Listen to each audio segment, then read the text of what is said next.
Today, witnesses testified before the House Judiciary Committee. Lawmakers discussed fraud allegations, government oversight, and concerns involving immigrant communities. Representative Jasmine Crockett asked witnesses for clear, direct answers. Let's go to the hearing. Thank you so much, Mr. Chair, and for every witness that is here, thank you so much for your time and your attention. I just have one quick question. I have not been here the entire hearing, but I don't think this question has been posed for each of you, and we can start at the far end. Do you believe that all Somalis are engaged in fraud? I do not, and I'd like Okay, just yes or no. Next. Of course not. Oh, absolutely not. We have good Somali people in our state. Okay. Absolutely not. Okay, thank you so much. I just want to make sure I level set because it seems like we want to continue to, especially as we just heard those particular articles entered into the record, we want to continue to just make it seem as if you are Somali, then somehow you are a fraudster. And this administration has decided that it wants a target on their backs. And so when my colleague, Ms. Randall, decided that she wanted to talk about the threats that are being made towards various Somali people, the reason she brought it up is because this particular side of the aisle has a tendency of if one person does something bad, especially if they are an immigrant, then we are going to cast aside that entire community. So I wanted to level set, and I appreciate your honesty because that's something that we very rarely get from my colleagues on the other side of the aisle. In fact, if we want to talk about fraud, I got a lot of fraud that we're going to talk about because we're going to get into this, but I am very curious to hear. Let me ask you, Mr. Ballou, are you aware of allegations that $50,000 in taxpayer dollars have been given to someone that is currently sitting in this administration by the name of Tom Homan? Are you aware? Okay, that's a yes. I am. Okay, and last I checked, and correct me if I'm wrong if you have different information, but he was given that $50,000 in exchange for being able to provide contracts and kickbacks to people as soon as Trump was going to get into office. The DOJ was actually investigating this, but as soon as Trump got into office, last I checked, he actually said, go ahead and throw away that case. So it was a Department of Justice investigation, and he accepted the money from an undercover FBI agent in cash. Are you aware as to whether or not we ever got that $50,000 back? I'm not. Oh, okay. Are you aware as to whether or not this committee has decided to investigate that? I'm not. Are you aware as to whether or not any committee in Congress has decided to investigate the fact that we know that he took $50,000 from an undercover officer, and yet we still don't have that money, nor does he have any charges? I'm not. Oh, okay. All right. So let's get into it. We're living through the most corrupt presidential administration in American history, a $300 million ballroom, a $230 million payout from the Department of Justice because the president got his feelings hurt because he has to be investigated for being a criminal.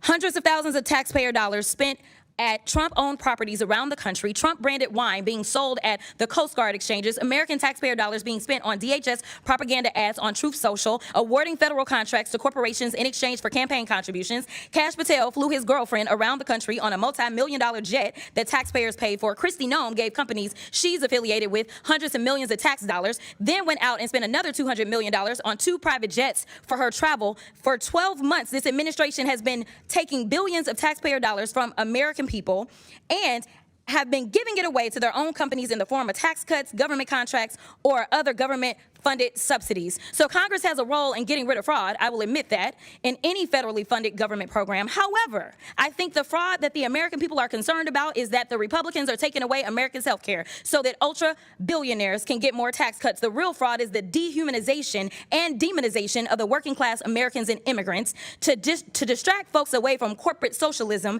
that's happening because of the Republicans. So this is truly the definition of throwing away the baby with the bathwater.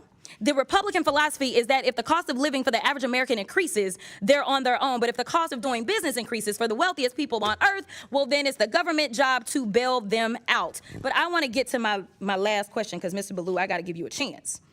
He's been issuing pardons for numerous people who have defrauded the American people. And Republicans on this committee, yeah, just as quiet as the room just got, right? So, Mr. Ballou, talk to me about how the Trump administration has welcomed fraud across government by purging DOJ attorneys and shuttering ethics office across the federal government.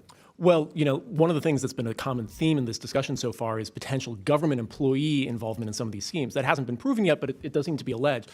The concern that I have is the office that would prosecute that in the Department of Justice, the Public Integrity Section, has been largely defunded and decimated.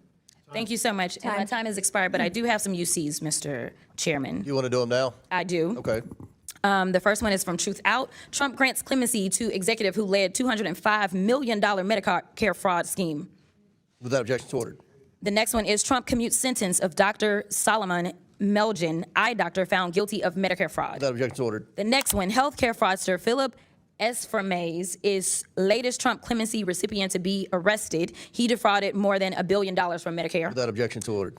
Trump pardons nursing home owner and supporter convicted of $7 million in tax evasion. Without objection, so ordered. Trump and pardons- we'll want all that stuff to put in the record. So, I will. I got you. Trump pardons cost victims and taxpayers $1.3 billion, House Judiciary Committee Democrats review says. Representative Jasmine Crockett walked into that House Oversight Committee hearing with one simple question. And honestly, it was the kind of question that needed to be asked. She looked at each witness and said, "Do you believe all Somali people are engaged in fraud?"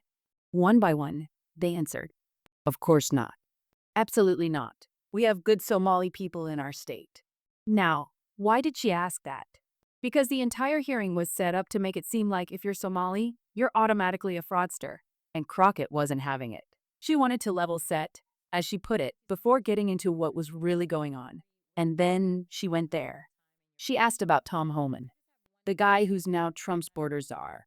"Are you aware," she said, "that he was given $50,000 in taxpayer money? That he took that cash from an undercover FBI agent in exchange for promising government contracts once Trump got into office?" The witness knew about it.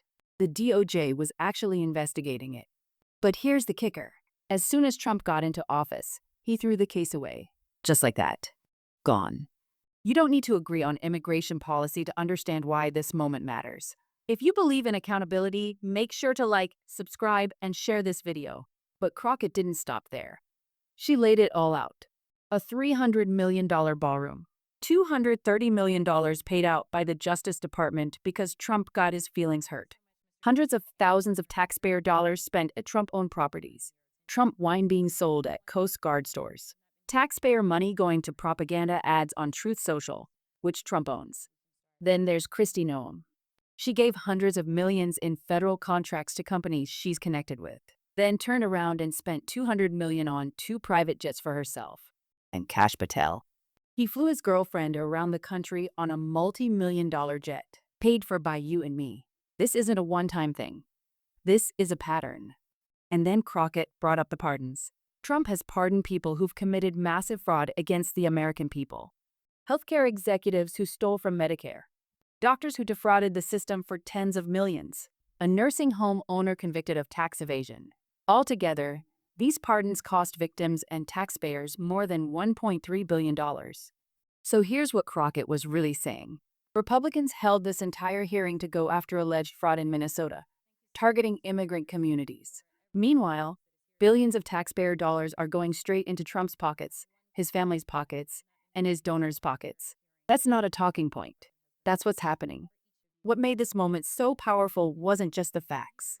It was watching someone actually call it out. Because when corruption happens at the top and nobody says anything, it becomes normal.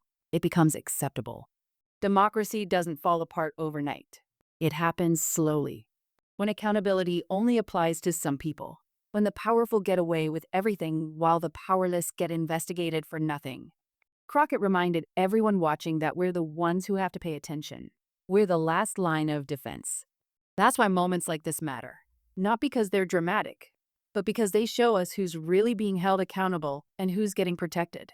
Staying informed isn't optional anymore. It's survival.